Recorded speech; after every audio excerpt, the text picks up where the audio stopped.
up, everybody? Got a few practices in pads now. Just as linemen, how important is that for you to start getting some real contact out there? I mean, I think it's real important. We have a lot new system in, a lot of new players going in.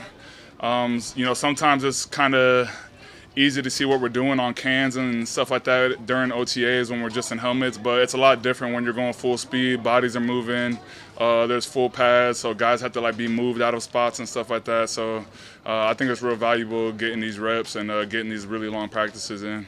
How much you appreciate being in the t-shirt yesterday? I appreciated it.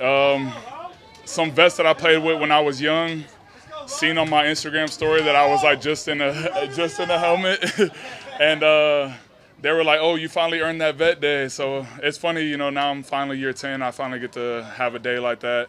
I'm typically not a guy that likes days off though, because I don't like to get behind. But I feel like I did a good enough job staying focused on those days. Since Julian just walked by, you guys go back to New York days. You're close. How happy have you been for him to see him, get the Pro Bowl, now this new contract, just everything that's happened for him? So happy. I mean, even off the field, that's like a brother to me. We've, hung out off the field a ton of times. My fiance is really cool with his wife. We're like a family at this point. We're sharing a suite this year. And, I couldn't be more happy for that guy. He's, like I said, he's like a brother to me. And, he deserves everything he's gotten. I assume you've got to get Tristan Haynes a few times. What have you kind of seen from him and have seen him grow, I guess? I feel like he's a big guy.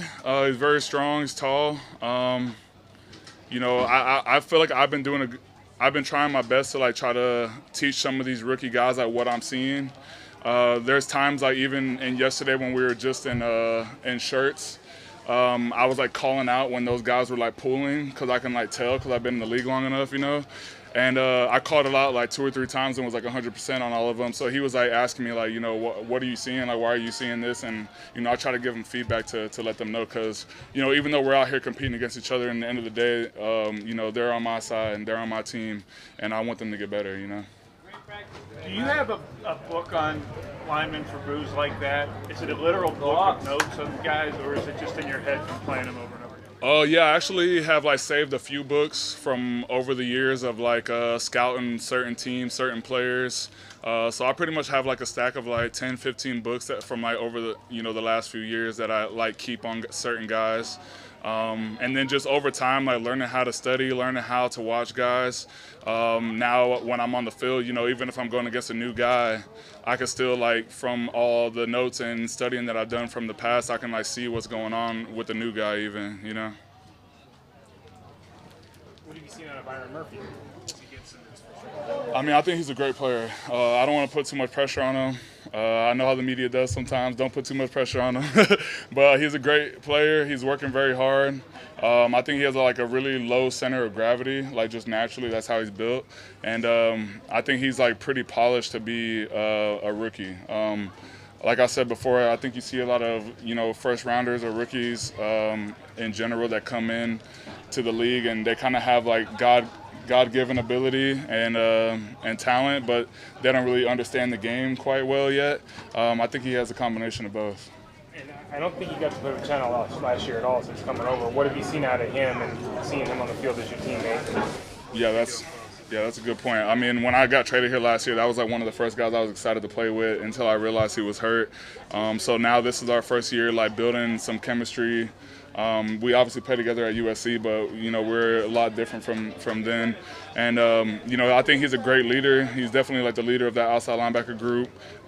He sees things like a vet. So sometimes when we're lining up on the same side, I'll be in a 3 technique and I can't see what's outside of me. So I'm counting on him to point that stuff out to me. And he does a great job of saying when the tackle's coming down on me and things like that. So having a guy like him next to me is making my job easier. Gino obviously wasn't out there today. What did you kind of see from the offense, I guess, without Gino being there from the other 2 guys? I think Gino's a great guy, great leader on the team. But at the same time, we understand what type of business we're in. We understand, guys get rotated, replaced all the time. And it's always next man up, just keep going. So I think the offense did a great job of that. Next man in, stepped up. The whole O-line backed them. Sam did a great job today. What are you learning about Mike McDonald and how he brings players accountable? You know, I'm learning he has a very like almost like military mindset. There's this like joke that we always say like whoop when he like says something. It's like a army thing, I think. But I think he does a great job of holding guys accountable, and I think that's like what's really needed right now because, like I said, there's a lot of new guys on the team. It's a new staff, so we're kind of trying to create a new identity. And in doing that, you really have to have guys on, like as players and coaches, set the standard.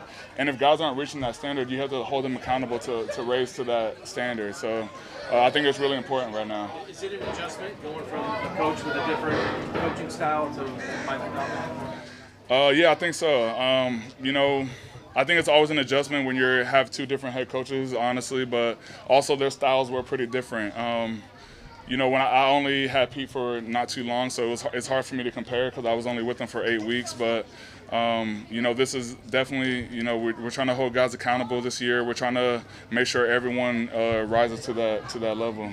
What about him is a military mindset? What's that? What about Mike McDonald will remind you of military mindset? I think just so far from you know, through OTAs, when we went to the military base, when we had those, you know, the guys that have been flying all over us today, they came in and spoke to us today, and I think like both of those times, you could tell like Mike was like really inspired by what we heard from the from those military people, and we kind of like held on to like certain things that they like pointed out to our team, and some of the similarities that they have in the Army and military, and similarities like through football that cross over. You know what I mean? So I think the guys have been doing a good job of like taking those words and, you know, combining it with what we do. The wide receivers are doing push-ups after practice. What's one way that coach is keeping the defense accountable?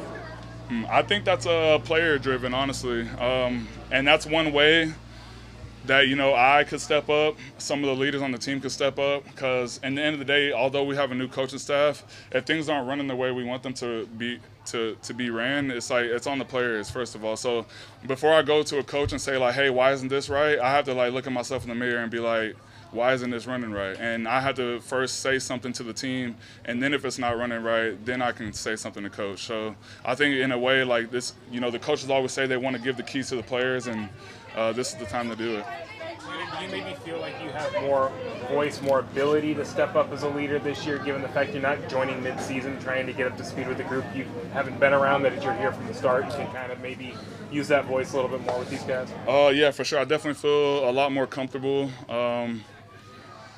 Like you said, like last year when I got here, I was just, you know, trying to learn how things were here. I was trying to figure out what the standard was, trying to fit in, trying to learn a new defense. So I was more just like focused on myself in a way, which is rare for me because I've been a vet for a while now. So I'm usually trying to help out as much as I can.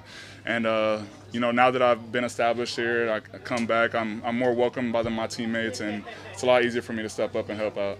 Going back to Mike, what would you say about his communication style and the way that he teaches the team? What's that? Mike's teaching Yeah. and his communication style. Okay. I mean, I think, like I was saying, he's just big on accountability, which is like really important right now because it's a lot of new players, a new staff, a new way of doing things around here. And I think when you're trying to implement something new, it takes a lot on the players and the leaders on the team to like hold everyone accountable.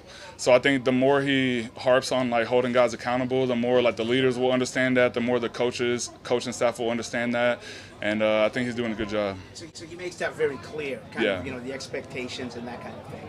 Yeah, we have this motto called like make it right. So like, you know, on the field, if you jump off sides, like how are you gonna make it right? Like you're gonna have to get a sack or a TFL like the next drive or on that same drive or something like that.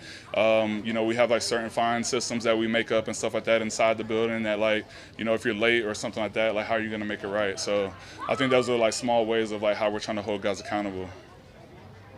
Anything else? Thank Would you. you ever fly in a Blue Angel? I don't know. They were telling us a little bit about the 7 G's of force and like stuff like that, and how guys can like pass out. I've done a little bit of spearfishing, so I've done like some breath work, but I don't know. That stuff seems pretty intense. Yeah, I would if I could. I would if I could. Thanks, Leo. Thank you.